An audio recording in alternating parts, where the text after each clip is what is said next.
En Chine, le Père Noël est une star et son représentant le plus connu est un Français, un Vosgien plus exactement, qui prend ses quartiers à Chengdu chaque année à la même période. Louise Malnois et Marine Zambrano. Joyeux Noël! À Chengdu, le Père Noël est accueilli comme une star. Dans le costume, Alain Simonin, un Français. Il est le Père Noël le plus connu de Chine.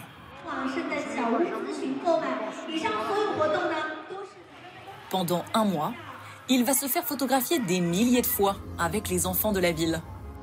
Bonjour princesse, ça va un petit peu vite pour moi. Le plus possible. On va prendre le temps. Bonjour Papa Noël. James et son fils ne voulaient pas manquer l'événement. On trouve ça magnifique, c'est super merveilleux. Du coup, Léonard, il vient voir le Père Noël chaque année. Depuis 10 ans, chaque mois de décembre, Alain est embauché par John Lim, patron d'un grand hôtel. Le premier à trinquer à sa popularité. Beaucoup d'enfants de Chengdu le connaissent et l'aiment, parce qu'il faut dire que ça fait 7 ou 8 fois qu'il vient. La maison du Père Noël se trouve dans ce centre commercial, l'un des plus grands d'Asie. À l'intérieur, un hôtel 4 étoiles.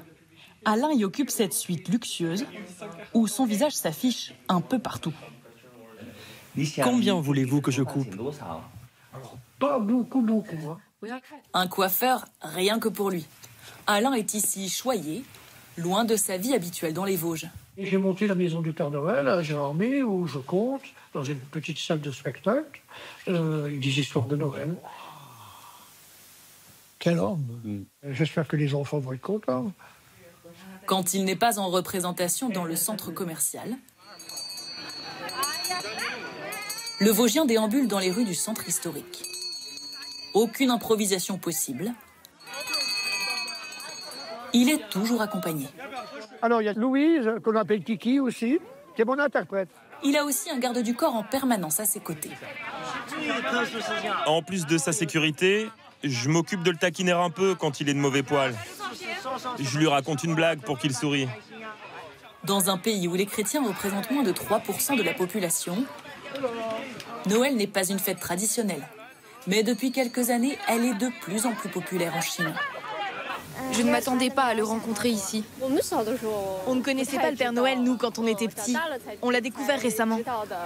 C'est plutôt l'attrait commercial qui rassemble à Noël ici. Le Français ne fait pas que des séances photos et des distributions de bonbons. Il donne aussi le coup d'envoi d'une course pour laquelle il faut s'habiller en Père Noël. Et nous aussi. Échauffement avant le départ. Une drôle de grand-messe. Avec une assemblée tout en rouge, jusqu'aux chiens. Ça m'arrive de porter du rouge lors du Nouvel An chinois et maintenant aussi à Noël. Pour nous, le Père Noël est synonyme de chance. L'homme porte-bonheur des habitants de Chengdu est très courtisé. Des concurrents ont essayé de le débaucher.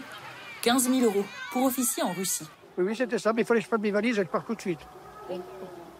Non, vous me voyez, moi, aller voir John, puis je lui dis là, je m'en vais pour 5 000 balles de plus? Ah non, quand même, quoi. Il nous l'a assuré, il ne changera pas d'équipe. Le Père Noël sera de retour en Chine l'année prochaine pour continuer à faire sourire les petits comme les grands.